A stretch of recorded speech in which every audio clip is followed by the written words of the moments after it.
Good morning to all. In a mass transfer operation 1, unit number 2, molecular diffusion in fluids. એમાં આપણે જોઈશું ડિફ્યુઝિવિટીના example, જે study state એ through non ડિફ્યુઝિંગ બી અને ઇક્વિમોલારના equation પરથી આપણે જોઈશું. પ્રીવિયસ લેક્ચરમાં આપણે ઘણા બધા બે એક્ઝામ્પલ સોલ્વ કર્યા હતા. આજે આપણે મોસ્ટલી બધા એક્ઝામ્પલ સોલ્વ કરી નાખશું. ઓકે, તો એક્ઝામ્પલ નંબર 7.2 મોસ્ટ ઇમ્પોર્ટન્સ છે.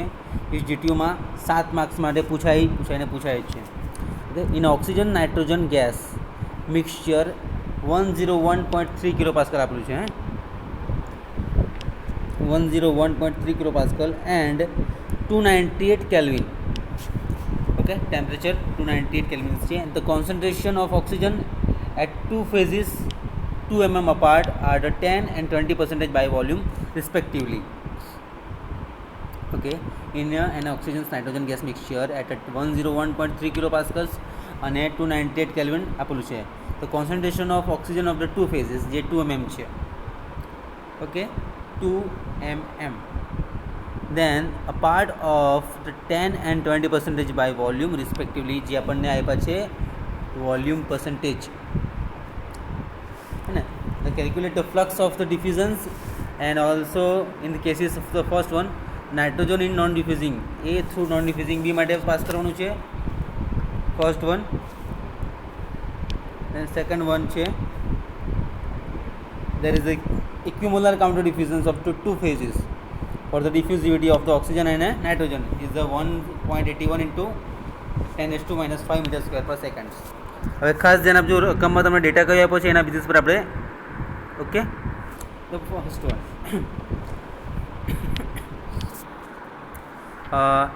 diffusions of A through non diffusing B માટે. Okay, diffusion A through non diffusing B. Okay, the first equation છે આપણી પાસે Na is equal to DAB multiplied P by RTZ upon P bar BM. तो PA1 minus PA2. Okay, PA1 minus PA2 by P bar BM. હવે આપણને ખ્યાલ છે કે P આપણને આપેલો છે ફર્સ્ટમાં આયરો 101.3 કિલો પાસ્કલ્સ. ટેમ્પરેચર બી આપણને આપ્યું છે, તે બી મળી જશે. પણ PA1 અને PA2 આપણે ક્યાંથી ફાઇન્ડ આઉટ કરશું? હે ને, એના માટે આપણને આપ્યો છે ને 10% અને 20% વોલ્યુમ. તો આગળ વધીએ તો ideal gas volume mall percentage of A is equal two 20 અને 10% આપણને અલગ અલગ આપેલા છે. તો XA1 માટે લઈ લઈએ પહેલાં 20/100 ઇઝ ઇક્વલ ટુ 0.20 આવી ગયા. અને XA2 ઇઝ ઇક્વલ ટુ લઈ લઈએ આપણે 10/100 ઇઝ ઇક્વલ ટુ 0.10 આવી ગયા. In this basis for a partial pressure of A, તો mole fractions of A into total pressure multiply કરીશું ને. For a diffusions of A through non-diffusing B, the flux is given by these equations. Na is equal to DABP by RTZ P bar BM, PA1 minus PA2 and the total pressure P101 છે. તો આપણે જે percentage આપેલા છે તેના પરથી આપણે mall percentage find કરી નાખ્યા. હવે મોલ ફ્રેક્શન્સ ફાઇન્ડ કરવું હોય ને, મોલ ફ્રેક્શન આપણને મળ્યા છે. તો પાર્શિયલ પ્રેશર એ PA1 માટે ફાઇન્ડ કરીએ ને, this one is equal to XA1 multiplied P is equal to 0.20 into 101.3. તો ફર્સ્ટ આપણને મળી ગયા PA1. એ જ રીતે PA2 લઈએ તો PA2 બી મળી જશે આપણને. તો બંનેને ટોટલ કરો, P is equal to PA1 plus PB2, PA1 plus PB1. તો આપણને PB1 મળી જશે. P is equal to PA1 plus PB2. એના બેઝિસ પરથી PB1 આપણને છે, PB1 છે. દેન ધી 101.3 minus 20.26 એ PB1 મળી ગયો. એ જ રીતે PB2 10.13 તો એ મળી ગયા. એ જ રીતે આપણને બંને શું મળી ગયા? PA1 અને PA2 બી મળી ગયા છે અને PB1 અને PB2 બી મળી ગયા. ઓકે, આ જે ઇક્વેશન્સ છે PA1 પ્લસ PB1 એ ટોટલ પ્રેશર છે આપણો.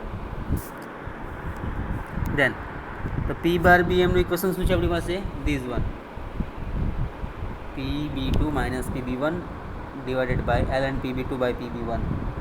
Okay, this is the final equations for this reaction equations. તો P બાર BMની વેલ્યુ શું મળશે આપણને?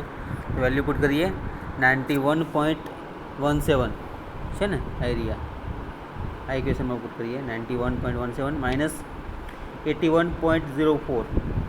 Okay, and this log term LN term તો કરીશું તો મળશે આપણને 86 કિલો પાસ્કલ મળશે. 91.17 minus 81.04 divided by ln 91.17 by 81.04 is equal to 86 kilopascals and z is equal to 2 mm. તો આપણે 2 into 10 raised to minus 3 લખી શકીએ ને, 0.002 મીટરમાં લખી શકીએ. ઓકે, તો એ જ રીતે લખી શકાય. DABની વેલ્યુ આપણને આપી છે આવી 1.81 into 10 raised to minus 5 meter square per second, and this R is equal to 8.31451 meter cube into kilopascal જે આપણે લીધી છે અલગ અલગ વેલ્યુ કિલો મોલ પર કેલ્વિન. ટેમ્પરેચર છે આપણને 298 કેલ્વિન આપેલું છે અને આયરું 298 કેલ્વિન ટેમ્પરેચર આપણને ઓલરેડી આપેલું છે ને, એના બેઝિસ પરથી આપણે આ જોઈએ આગળ. તો ઇક્વેશન છે આપણી પાસે કયું યાદ રાખજો, મોસ્ટ ઇમ્પોર્ટન્સ છે એ થ્રુ નોન ડિફ્યુઝિંગ બી માટે. Na is equal to DABP RTZ P bar B M PA1 minus PA2. Okay, તો એમાં હવે આપણે વેલ્યુ પુટ કરી નાખીએ. તો વેલ્યુ પુટ કરીશું તો શું થશે, DAB ને આપણને આપ્યું છે 1.81 into 10 raised to 5. Okay, then the PA1 minus PA2 તો 20.26 છે આ PA1 અને P20 માઇનસ 10.13 ડિવાઇડેડ બાય આરની વેલ્યુ છે આપણી પાસે 8.3145 ઇન્ટુ મલ્ટીપ્લાઇડ ટેમ્પરેચર E બાર BM કિલો છે આપણી પાસે 86 આયરો, અને આરની એમની વેલ્યુ છે Z is equal two 2 mm એટલે કે 2 into 10 raised to minus 3 metre. તો હોલ કેલ્ક્યુલેશન કરવાથી આપણને આન્સર મળશે આયરો આ 4.356 multiply 10 raised to 5 kilo mole પર મીટર સ્ક્વેર ઇન્ટુ સેકન્ડ્સ. અને એ જ રીતે સેમ વસ્તુ બધી વેલ્યુ છે આપણી પાસે, ખાલી ઇક્વેશન્સ કયું છે, equimolar counter diffusions is given by. Okay, તો આ ઇક્વેશન્સ છે એને is equal to DAB by RTZ multiplied PA1 minus PA2 equations છે. તો એમાં આપણે વેલ્યુ પુટ કરીએ 1.81 into 10 raised to minus 5 multiplied 20.26 minus 10.13 by 8.31451 multiplied temperature છે 298 કેલ્વિન અને ઝેડની વેલ્યુ છે 2 ઇન્ટુ 10 raised to minus 3. તો અને હોલ કેલ્ક્યુલેશન કરતાં આપણને વેલ્યુ મળશે 3.7 into 10 raised to minus 5. Okay, simply A through non ડિફ્યુઝિંગનું ઇક્વેશન્સ યાદ રાખો ને ઇક્વિમોલારનું ઇક્વેશન યાદ રાખો તો કોમ્પિટિટિવ એક્ઝામ તમારું સોલ્વ થઈ જશે. Okay, then the flux for equimolar counter diffusion is given by these equations. Okay, second one example જોઈએ આપણે 7.3. સિમ્પલી ઇક્વિમોલાર કાઉન્ટર ડિફ્યુઝન માટે જ છે. ડેટા યાદ રાખજો એટલે કમ્પ્લીટલી ખ્યાલ આવશે. Methane diffuse at steady state through the tube containing helium. Okay, helium આપ્યો છે at point 1. The partial pressure of the methane is 55 kilopascal and at point 2 it is a 15 kilopascal. The point 1 and 2 are 30 mm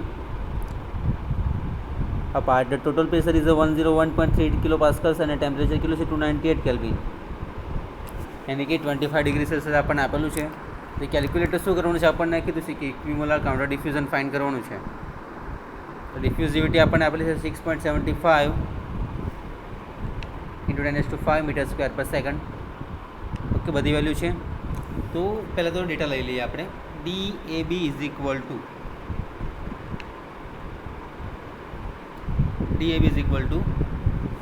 6.75 into 10 raised to minus 5 meter square per second છે. The flux for equimolar counter diffusion is given by N is equal to DAB by RTZ PA1 minus PA2. The DAB is equal to value છે 6.75 into 10 raised to minus 5 meter square per second અને આરની value છે 8.31451 metre cube into કિલોપાસ્કલ પર kilomole into kelvin. And temperature is equal two 298 kelvin. Z is equal two 30 mm આપેલા છે એટલે આપણે લખી શકાય 3 into 10 raised to minus 3 એટલે 0.03 બી લખાઈ શકાય એને. ઓકે, મીટરમાં લીધું છે. હવે PA1 અને PA2 આપણને ઓલરેડી આપેલા છે, યાદ રાખજો. 55 કિલો પાસ્કલ્સ અને 15 કિલો પાસ્કલ્સ જે રકમમાં છે ઓલરેડી આવી. ઓકે, તો આના પરથી ઇક્વિમોલરનું ઇક્વેશન્સ છે આપણી પાસે. ધીસ વન શું છે ઇક્વેશન્સ? આયરું n is equal to D બેની વેલ્યુ પુટ કરીએ. 6.75 into 10⁻⁵ in bracket 55 minus 15 by 8.31451 multiplied to 98 into 0.03 is equal to 3.63 into 10⁻⁵ kilomole per meter square into second.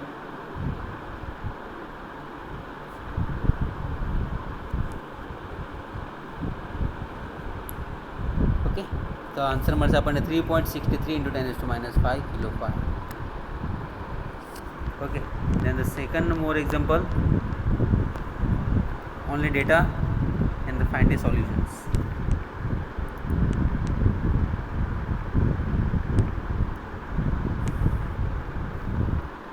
सात मार्क्स में वारंवार पूछा है, 4 मार्क्स में भी अलग रीते पूछी शकाय. मोर एक्जाम्पल જોઈએ આપણે. ammonia gas A diffuses through A in B under the steady state conditions with the nitrogen non-diffusing and the partial pressure of at A locations, and the one is the 1.5 into 10⁻⁴ pascals, and the locations 2 is the 5 into 10⁻³ pascals. અને PA1 અને PA2 already અલગ અલગ રીતે આપી દીધેલા છે, PA1 અને PA2. Okay, તો location 1 અને 2 માટે તો 0.15 mmB આપી દીધેલ Z in the value. The total pressure is the 1.101 into 10⁵ pascals, and the temperature is 298 Kelvin. They calculate the flux is diffusions of ammonia, and also calculate the flux of diffusions for equimolar counter diffusions. Assuming the nitrogen is also diffusing, take the values of diffusivity, the prevailing the conditions at 2.30 kilo pascals. 2.30 into 10⁻⁵ meter square per second DAB ની value આપી છે. Okay, તો એના પરથી આપણને બધી value મળી છે. PB1 અને PB2 કઈ રીતે ફાઇન્ડ કરીશું? P આપ્યો છે આપણને ઓલરેડી, તો P minus PA1 P minus PA2 જે આપણે આગળના એક્ઝામ્પલમાં જોયું ને આ રીતે.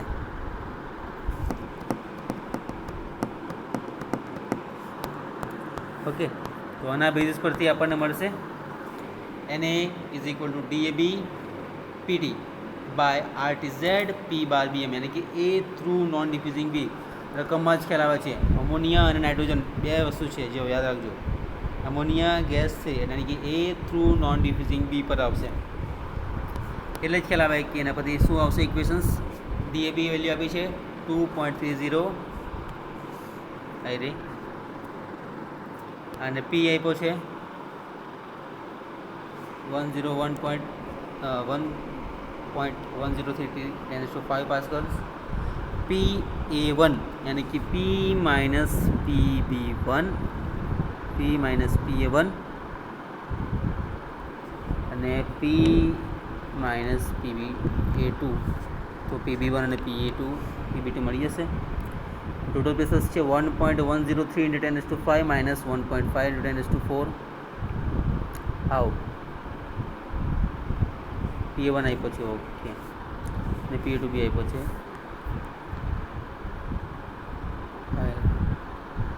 This one 1.5 10⁴ અને 5 into 10⁵. Then the count this value PB1 is equal to મળે છે આપણને 8.63 અને 9.63 10⁴ pascals. હવે P બાર PMમાં આપણી પાસે ઇક્વેશન્સ છે આ ફાઇન્ડ આઉટ કરવા માટે, અને આ P બાર BM છે એ ફાઇન્ડ કરીએ. તો એના પરથી મળી જશે આપણને વેલ્યુ પુટ કરો. PB2 કેટલું છે 9.63 આવી રહ્યું, અને 8.63 કોમન કરી લો 10⁴, તો એનો ફાઇન્ડ આઉટ કરતાં આપણને વેલ્યુ મળશે this one 9.121 into 10⁴. The temperature is equal to 298 Kelvin and Z is equal to 0.15 meter. Okay, this is and the R is equal to 8.31451 metre cube into kilo pascal પર kilomole into kelvin. આરના ઘણા બધા unit છે, તમારે કયા unit લેવાના તેમાં તમારે ધ્યાનમાં રાખવાનું રહેશે. ઓકે, તો આને કન્વર્ટ કરતાં શું મળશે? યુનિટ 83141 મીટર ક્યુબ પર pascals. Okay, then this temperature 298 Kelvin and Z is equal to 0.15 meter.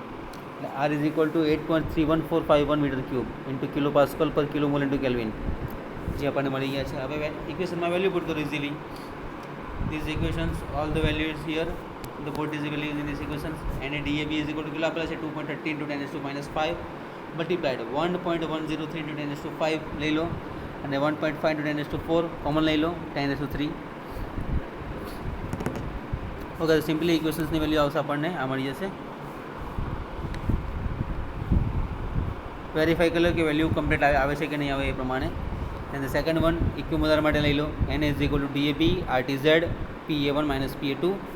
તો 2.30 DABની વેલ્યુ છે,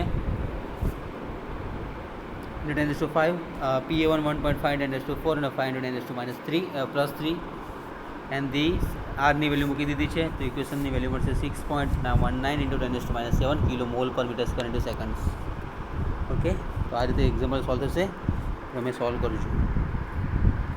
ઓકે, બાકીની મેથડ અલગ અલગ છે, એ રીતના નથી પૂછાતા એક્ઝામ્પલ.